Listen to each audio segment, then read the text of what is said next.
প্রিয় সাংবাদিক বন্ধুগণ, মুক্তিযুদ্ধের প্রাককালে 1971 সালের 1 কোটিরও বেশি হিন্দুর বাধ্যতামূলক দেশত্যাগ, দীর্ঘ 9টি মাস ছোট্ট একটি তাঁবুর নিচে শরণার্থী হিসেবে বসবাস ও লক্ষ লক্ষ মানুষের আত্মবলিদানের মধ্য দিয়ে দেশ স্বাধীন হলেও এদেশের হিন্দু সম্প্রদায় স্বাধীনতার স্বাদ লাভ করতে পারেনি। স্বাধীনতার পরপরই মৃত শত্রু সম্পত্তি আইন পুনর্জীবিত করে আওয়ামী লীগ সরকার হিন্দু সম্প্রদায়ের 26 লক্ষ একর সম্পত্তি দখল করে নেয়। 1973 সালের 13ই মে বুলডোজার দিয়ে মুক্তিযুদ্ধে ক্ষতিগ্রস্ত রমনা কালী মন্দির ধ্বংস করে দেয়। এরপর বারবার সংবিধান ইচ্ছেমতো কাটাছেঁড়া করে বিভিন্ন রাজনৈতিক দল তাদের রাজনৈতিক সুবিধা নিয়েছে। হিন্দু সম্প্রদায়কে ভিকটিম বানিয়ে রাজনৈতিক সুবিধা নিয়ে চলেছে ক্ষমতাসীন দলগুলো। কিন্তু হিন্দু সম্প্রদায় সহ সংখ্যালঘু সম্প্রদায় বরাবরই অপাঙ্ক্তেয় থেকে গেছে। কোনো রাজনৈতিক দলই হিন্দু সম্প্রদায় সহ সংখ্যালঘু সম্প্রদায়কে দেশের স্বাধীন নাগরিক হিসেবে বিবেচনা করেনি। সবাই দেশের সংখ্যালঘু সম্প্রদায়কে রাজনৈতিক জিম্মি হিসেবে ব্যবহার করেছে, ফুটবল খেলেছে।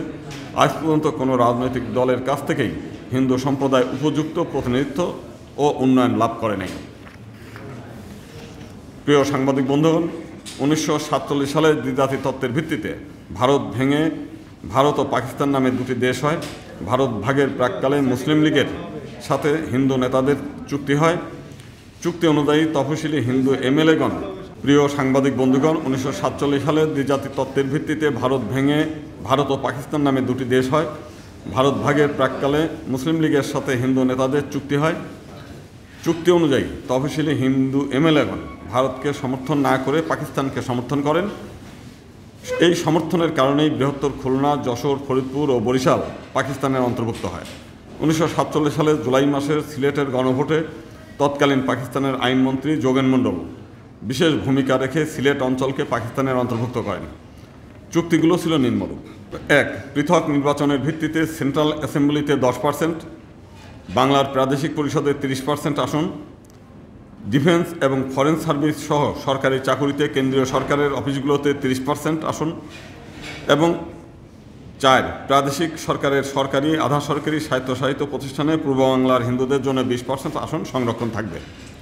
উচ্চশিক্ষা, কারিগরি শিক্ষা এবং বিদেশি শিক্ষার ক্ষেত্রে 30% আসন হিন্দুদের জন্য সংরক্ষণ থাকবে। ছাত্রদের উপবৃত্তি দেওয়া হবে। মুসলিম লীগ কর্তৃক প্রতিশ্রুতির প্রতি বিশ্বাস স্থাপন করে বাংলার তফসিলি হিন্দু নেতৃবৃন্দ পাকিস্তানের প্রতি তাদের সমর্থন জ্ঞাপন করেন। প্রিয় সাংবাদিক বন্ধুগণ, অবিভক্ত ভারতবর্ষের সংখ্যালঘু মুসলমানদের দাবির প্রেক্ষিতে 1909 সালের মার্লি মিন্টো শাসন সংস্কারে মুসলমানদের জন্য পৃথক নির্বাচন ব্যবস্থার সুপারিশ করা হয়েছিল। 1916 সালের মন্টেগু চেমস ফোর্ড সংস্কারে মুসলমানদের জন্য এই অধিকারকে স্বীকার করে নেওয়া হয়। 1919 সালের ভারত শাসন আইন ও 1935 সালের শাসন আইনের পৃথক নির্বাচন ব্যবস্থায় মুসলিমরা তাদের প্রতিনিধি নির্বাচন করে। 1947 সালে ভারত ভাগের হওয়ার পর পাকিস্তানেও পৃথক নির্বাচন ব্যবস্থা বহাল থাকে। 1935 সালের ভারত শাসন আইনের ভিত্তিতে 1954 সালে পাকিস্তানে বিধানসভার নির্বাচন হয়। পৃথক নির্বাচন ব্যবস্থায় প্রাদেশিক পরিষদে 309 আসনের মধ্যে সংখ্যালঘু সম্প্রদায় 72টি আসন, তার মধ্যে 69 হিন্দু, 2 জন বৌদ্ধ, 1 জন খ্রিস্টান আসন লাভ করে। কিন্তু আওয়ামী লীগের কট্টরপন্থী হিন্দু বৌদ্ধ বিদ্বেষী অংশ মুসলিম ও হিন্দু এবং বৌদ্ধদের পার্লামেন্ট সহ সর্বক্ষেত্র থেকে সরিয়ে দেওয়ার কৌশল হিসেবে নিজেদের দলকে অসাম্প্রদায়িক হিসেবে রূপান্তরের প্রচেষ্টা নেন। হোসেন শহীদ সোহরাওয়ার্দীর প্রচেষ্টাতে 1955 সালের 23 অক্টোবর ঢাকার রূপমহল সিনেমা হলে মওলানা ভাসানীর সভাপতিত্বে অনুষ্ঠিত আওয়ামী মুসলিম লীগের কাউন্সিল অধিবেশনে হোসেন শহীদ সোহরাওয়ার্দীর প্রস্তাবে সর্বসম্মতিক্রমে 600 কাউন্সিলের মধ্যে 5 জনের বিরোধিতায় সংগঠনটির নাম পরিবর্তিত হয়ে আওয়ামী মুসলিম লীগ থেকে মুসলিম শব্দটা বাদ দিয়ে দলটি আওয়ামী লীগে রূপান্তরিত হয়। পাকিস্তানের গণপরিষদ নির্বাচন পদ্ধতির ব্যাপারে সর্বসম্মতির সিদ্ধান্ত গ্রহণে ব্যর্থ হয়। বিষয়টি প্রাদেশিক বিধানসভার সিদ্ধান্তের উপর অর্পণ করলে পশ্চিম পাকিস্তান বিধানসভা পৃথক নির্বাচন ব্যবস্থার পক্ষে মত দেন। পূর্ব পাকিস্তান বিধানসভায় যুক্ত নির্বাচন ব্যবস্থা গৃহীত হয়। এরপর 1962 সাল এবং 1964 সালে নির্বাচনে মাত্র 3 জন হিন্দু নির্বাচিত হয়। 72 জন থেকে 3 জনে নেমে আসে। আওয়ামী লীগের উদ্দেশ্য সফল হয়। অতঃপর স্বাধীনতার ডাক আসে। হিন্দু সম্প্রদায় পাকিস্তানের বঞ্চনা থেকে বাঁচতে একচাটিয়া আওয়ামী লীগকে ভোট দেয়। বাংলাদেশ স্বাধীন হয়। 1972 সালের 18 অক্টোবর সংবিধান প্রণয়ন কমিটির একজন মাত্র সংখ্যালঘু সদস্য ডাক্তার ক্ষিতীশচন্দ্র মণ্ডল বাংলাদেশের সংবিধানের সংখ্যালঘুদের জন্য আসন সংরক্ষণ সহ অর্থনৈতিক স্বার্থ রক্ষার যে সংশোধনী প্রস্তাব আনেন, আওয়ামী লীগ সংখ্যাগরিষ্ঠতার জোরে তা সম্পূর্ণরূপে বাতিল করে দেয়।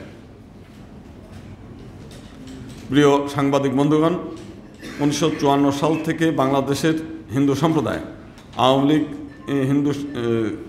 হিন্দু সম্প্রদায়কে রাজনৈতিক পুঁজি হিসেবে ব্যবহার করেছে, অথচ হিন্দু সম্প্রদায়ের উন্নয়নে আওয়ামী লীগের কোনো অবদান নেই। স্বাধীনতার পর থেকে বিভিন্ন সময় বিভিন্ন অজুহাতে হিন্দুদের উপর ব্যাপকভাবে হামলা হয়েছে, কোনো হামলার বিচার হয় নাই। 1992 সালে রাম মন্দির, বাবরি মসজিদকে কেন্দ্র করে সারা দেশে হিন্দুদের ব্যবসা প্রতিষ্ঠান, বাড়িঘর, মঠ মন্দিরে ব্যাপকভাবে হামলা হয়। ঢাকেশ্বরী মন্দির সহ ঢাকার বেশিরভাগ মন্দির, ব্যবসা প্রতিষ্ঠানে হামলা ও অগ্নিসংযোগ হয়। শেখ হাসিনার ব্যক্তিগত সহকারী বীর মুক্তিযোদ্ধা মতিউর রহমান রেন্টু, তিনি তার আমার ফাঁসি চাই গ্রন্থে শেখ হাসিনার নির্দেশে, পরিকল্পনা এবং অর্থে তিনি নিজে ঢাকা শহরের হিন্দুদের বাড়িঘর, ব্যবসা প্রতিষ্ঠান ও মঠ মন্দিরে হামলা এবং অগ্নিসংযোগ করেন বলে স্বীকার করেন। 2001 সালে বিএনপি জামাত জোট ক্ষমতায় আসলে ভোলা সহ সারা দেশে ব্যাপকভাবে হিন্দুদের বাড়িঘরে, ব্যবসা প্রতিষ্ঠানে হামলা, অগ্নিসংযোগের ঘটনাও আওয়ামী লীগের পরিকল্পনায় হয়েছিল বলে জানা গেছে। আওয়ামী লীগের সর্বশেষ 15 বছরে ব্রাহ্মণবাড়িয়া, নাসিরনগর, যশোরের অভয়নগর, চট্টগ্রামের হাটহাজারী, রাউজান, ফটিকছড়ি, কক্সবাজারের রামু, কুমিল্লা, চাঁদপুর, নোয়াখালী, চৌমোহনী, সাতক্ষীরা, খুলনা শিয়ালী, রংপুরের পীরগঞ্জ, সুনামগঞ্জের সাল্লা সহ দেশের বিভিন্ন স্থানে হিন্দুদের গ্রামের পর গ্রাম জ্বালিয়ে দেওয়া হয়েছে ধর্ম অবমাননার অজুহাতে। পরে অনুসন্ধানে জানা গেছে 1991 সালের ঘটনা সহ প্রত্যেকটি ঘটনার ইন্ধনদাতা আওয়ামী লীগ, যে কারণে কোনো ঘটনারই বিচার করে নাই কোনো দল। আমাদের পার্লামেন্টে বেশ কিছু হিন্দু নামের সাংসদ ছিল, তারাও পার্লামেন্টে হিন্দু সমস্যা বা তার স্থায়ী সমাধানের কোনো প্রস্তাব উত্থাপন করে নাই। অথচ 1987 সাল থেকে আমরা বাংলাদেশে হিন্দু সমস্যার একমাত্র সমাধান পৃথক নির্বাচন ব্যবস্থার দাবি, যৌতুক দাবি নিয়ে সারা দেশের হিন্দু সম্প্রদায় প্রচারণা চালিয়েছে। অতীতের কোনো সরকারই হিন্দু সমস্যার স্থায়ী সমাধান বিষয়ে আন্তরিক ছিল না।